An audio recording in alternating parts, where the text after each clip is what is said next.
யாழ் சமையல் அன்பு உள்ளங்களுக்கு இனிய இந்நேர வணக்கம். இன்றைக்கு நாங்கள் கீரை போட்டு செய்ய போகிறோம். வாங்கோ பார்ப்போம். இது அரிசிமா. இது அந்த தனி சிவத்த பச்சையில் நாங்கள் பொங்கல் அரிசியை திரித்து வறுத்து வச்சுருக்கிறோம். அது கொஞ்சம் தவிடு குறைவு. கீரை நான் இந்த வெட்டாமல் வச்சுக்கணும் உங்களுக்கு காட்டுறதுக்காக. நல்லா கழுவி காலம்புரிய கழுவி வடிய விட்டுருக்கோம். ஒரு சொட்டு தண்ணியும் இல்லை. இதில் ஈரப்பசுமையே இல்லை. இது நீங்கள் காலம்புரை புட்டை வைக்க போகிறீங்கன்னா இட்டப்பு வடிவாக கழுவி 4-5 தண்ணியில் கழுவிட்டு இப்படி அரி இதில் வச்சு போட்டுட்டு மேலாலே ஒரு ஈரம் இல்லை துணியை நனைச்சி போட்டு நல்லா உதறி ஒரு சொட்டு ஈரம் இல்லாத துணியால் அப்படியே மூடி விடுங்க. உப்பு, பச்சை மிளகாய், மாங்காய், கீரை புடு கட்டாயம் மாங்காய் வேணும், தேங்காய்ப்பூ, வெங்காயம். வாங்க இப்படி செய்கிறாண்டு பார்ப்போம். ஒரு ஈரத்தன்மையும் இல்லாத கீரையை நாங்கள் இதை சின்ன வெட்டாக அரிக்க போகிறோம். அதை சின்ன வெட்டுங்கோ. வாங்கோ இதை இப்படியே நாங்கள் வெட்டி வச்சுட்டோம். இது நாங்கள் நீங்கள் மாவுண்ட அளவை பொறுத்து இதை போடுவோம். இப்போ இவ்வளவுதான் அளவு சரியாக சொல்லிடாது. மாவை குழைக்கிறத போட்டு இவ்வளோ போடுவோம். இப்போ தண்ணியை கொதிக்க வைக்க போகிறேன். தண்ணி கொதிக்க வச்சுட்டேன். இப்போ இந்த மாவுக்குள்ள உப்பு, அது களவான உப்பை போட போகிறோம். உப்பை போட்டுட்டு நாங்கள் நல்லா இந்த உப்பை இதுக்குள்ள கிளக்க போகிறோம். இது நீங்கள் அநேகமாக வெள்ளை மாவுலாம் செய்கிறவேல். நாங்கள் வெள்ளமாக பாவிக்கிறதில்லாண்டபடியாக இந்த மாவுலையே செய்கிறோம். தண்ணி நல்லா பொங்குது பாருங்க. தண்ணி இப்படி பொங்கணும்.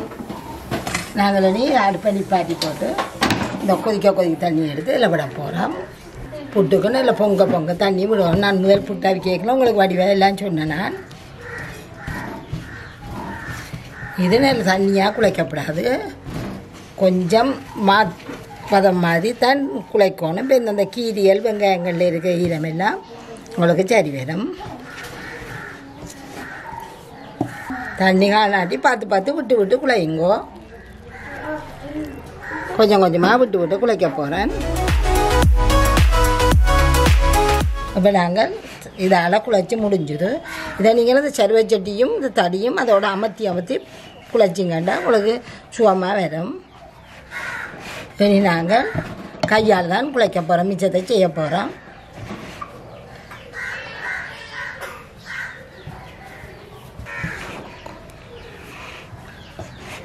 இப்போ சுடுவது ஒரு 5 நிமிஷம் இருக்கட்டும். கொஞ்சம் சூடு கொஞ்சம் கை வைக்க இல்லாமல் கிடக்கு. அதை எடுத்து நாங்கள் சுலாகில் கொத்தி மணியாக எடுக்க போகிறோம். இதை இப்படியே நாங்கள் இதுக்குள்ளே போட்டு கொத்தி எடுக்க போகிறோம்.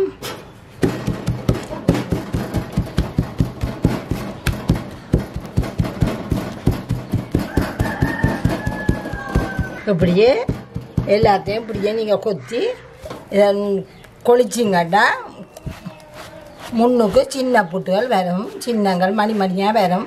அதையும் எடுத்து நீங்கள் வேறு ஒரு சட்டிக்குள்ள போட்டு எல்லாத்தையும் இதே மாதிரி செய்யுங்கோ. இப்படி குட்டி மணியாக வரும். அப்போ நாங்கள் எல்லாத்தையும் கொத்தி முடிஞ்சுதோ. சின்ன இதே தான். இது அரிசிமா. நீங்கள் ஒன்றும் போடாமல் அவிச்சிங்கண்டா அரிசிமா புட்டு வரும். இதுக்குள்ளேயும் எல்லாம் போட்டுட்டோம். இனி நாங்கள் இங்கே தண்ணியை கொதிக்க வச்சுட்டு புட்டை கலப்போம். தண்ணியை கொதிக்க வச்சுட்டோம். புட்டு நாங்கள் வேறு என்ன இதில் அவிக்கிறோன்னு பார்க்க நீத்துப்பட்டியில் அவிக்கல ஒரு வாசம் வரும். அதுக்காக நாங்கள் நீத்துப்பட்டியை தேர்க்கிறது. நீத்துப்பட்டி அல்லது மூங்கில் குழலும் நல்லா இருக்கும். மனம் நல்லா இருக்கும். நாங்கள் ஒவ்வொரு நீத்துப்பட்டிக்கு அளவாக கலக்குவோம். இது நாங்கள் இப்படியே வெறுமா அவிச்சோம்னா அரிசிமா புட்டு வரும். இவ்வளோ சொட்டு தண்ணியும் இல்லை. நாங்கள் எவ்வளோ சின்ன வட்டையிலுமோ அவ்வளோத்துக்கு வெட்டுங்கோ. வெங்காயம் சின்ன வெங்காயம் இருந்தால் கூட நெல்லம். பச்சை மிளகாய் போட்டிங்கன்னா நல்ல ஒரு வாசம் வரும். மாங்காயும் நல்லா இருக்கும். இப்போ நாங்கள் இதுக்குள்ள இந்த மாங்காய் வெங்காயத்துக்கு அளவா கொஞ்சம் உப்பை போட போகிறோம். முதல் புட்டு மாக்களவாக போட்டு நாங்கள் இப்போ இந்த மாங்காய் இந்த வெங்காயம் பச்சை மிளகாய்க்கு ஏற்ற மாதிரி ஒரு கொஞ்சம் உப்பை போட்டு அதையும் கலந்து போட்டு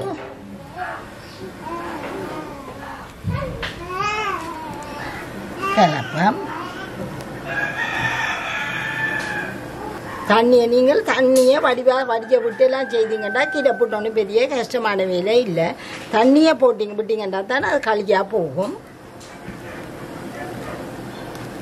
இதுக்குள்ள இன்னும் கீரையை போடுங்க.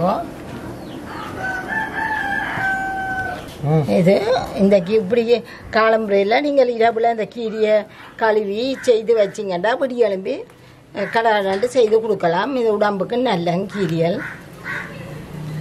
வெங்காயம் சின்ன வெங்காயம் இருந்துச்சுன்னா கூடிய அளவு சின்ன வெங்காயம் போடுங்க. அது இன்னும் வாசமாயும் குளிர்ச்சியாயும் இருக்கும். இதுக்குள்ள ஒரு கொஞ்சம் தேங்காய் பூவை இதுக்குள்ள கலப்போம். மற்றது நாங்கள் நீதிப்பட்டிக்குள்ள போட போகிறோம். இப்போ நீதிப்பட்டியால் பூவை வேற தங்கிட்டு நாங்கள் இதை எடுத்து அடியில் இப்போ இதை வச்சுட்டு எடுக்கவே நீதிப்பட்டி வாசம் மணக்குது. எல்லாம் வடிவாக கிளவட்டிருக்கணும். வெங்காயம் பச்சை மிளகாய் மாங்காய் எல்லாம் வடிவாக கிளவட்டிருக்கணும். இப்போ இதுக்குள்ள போடுங்க. இதை வேணுமெல்ல பிரிச்சும் போடலாம். பிரித்து போடுறோன்னு சொன்னால் இப்படி இந்த தேங்காய் பூவாலே இந்த புட்டை நாங்கள் பிரிக்கலாம். 2 இதாக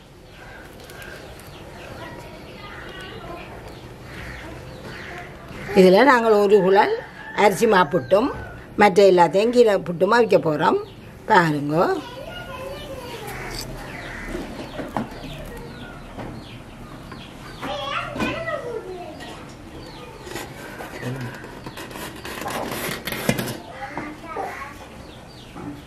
இப்படியே வச்சு மூடி ஊற்றிக்கிட்டா ஆவி வரும். ஆவி வரும் வரைக்குள்ள நீங்கள் அதை இறக்குங்க.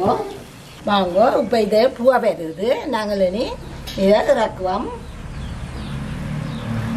கொஞ்சம் நல்லா தங்கிட்டு முதல் கொஞ்சம் கொஞ்சமாக வந்து இப்போ கூடவாக வருது. மிளகா பார்த்தோம்னா நல்லா விஞ்சிட்டுது. இனி இதை இறக்குவோம்.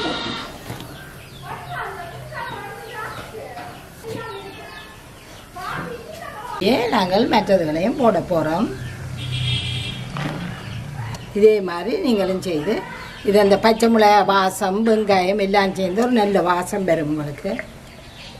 அதோடு எங்களுக்கு இந்த ஓலை இதுவும் இன்னும் கூட வாசமாக இருக்கும். நாங்கள் 2ஆக பிரிக்கிறாண்டு டெய்லி ஒருக்கா தேங்காய் பூ போட்டாங்கல்ல, அது இப்படி எடுத்தால் இப்படி வரும். இதை இப்படியே வைப்போம். இன்னும் ஒரு கீரை புட்டையும் வச்சுட்டு தண்ணி அரிசி மாப்புட்டையும் ஒரு வைப்போம். நாங்கள் இதை புட்டுக்கு பார்த்தீங்க நல்லா கொதிக்க தண்ணி நேரடியாக பொங்குன தள்ளிலேருந்து நேரடியாக விட்டு நாங்கள் அப்படி விளைவிக்கல புட்டு நல்ல மென்மையாக வரும். தண்ணி நல்லா கொதிக்கணும். கொதிக்கிற தண்ணியில் புட்டு குழைக்கணும். 3 கீரை புட்டு அவிச்சிட்டோம். மிச்சம் மாவை தனி அரிசி புட்டு அவிக்க போகிறோம். அதுக்கு அடியில் இதுக்கு கொஞ்சம் தேங்காய் பூ போட போகிறோம். இதுக்குள்ளேயும் தேங்காய் பூ போட்டு கலந்து வச்சுருக்கிறேன். இப்போ இதே மாவை இது இந்த புட்டுக்கு கீரை புட்டுக்கு குழைச்ச மாத்தான். இப்போ இதையும் அவிய விட்டு எடுப்போம். இது எங்கள் இறைச்சி கறிக்கோ முட்டை பொறிக்கலோ இதோடையும் வச்சு சாப்பிடுங்க.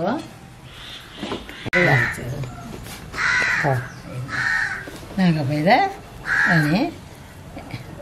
இதை இப்படியோ உடைச்சும் விடலாம்.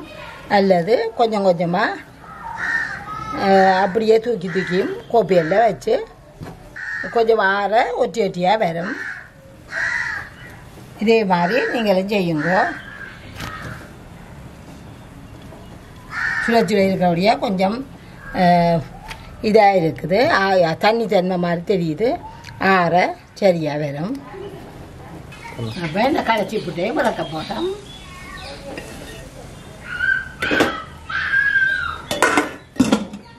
அதுக்கு இதுலேயே இறக்க போகிறோம்.